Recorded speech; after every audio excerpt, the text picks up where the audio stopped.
Hey everyone, how's it going? In this video, I'm going to continue working on my Blitzcrank model. And today I'm working on UV unwrapping the model. Now, while I was UV unwrapping this model, I found it easier to focus on one section of the model at a time. And so I'd hide all the other sections that I wasn't currently working on. Then in edit mode, I'd use edge select to select all the edges that I'd want to be a seam for my UV map. And once you have all the edges selected, you simply go up to the edge drop-down menu and select mark seam. Now, a couple things to keep in mind when marking seams is ideally you'd want to hide seams along less visible areas or even texture break areas in your model. For example, less viewed areas would be under the armpit, along the base of, let's say, your foot, or texture break areas would be if you know somewhere in your texture where you're going to have a sharp transition directly on an edge. For example, where the neck might transition into a shirt or even a hairline.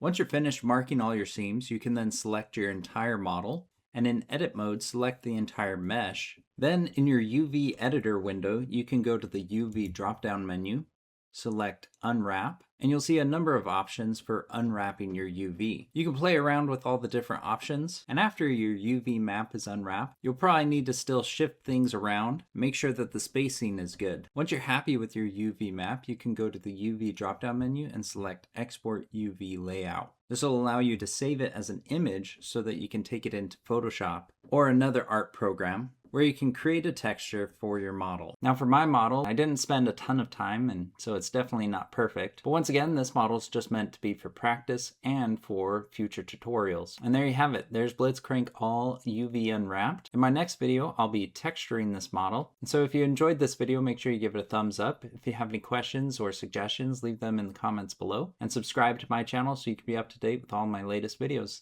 Thanks for watching. We'll see you next time.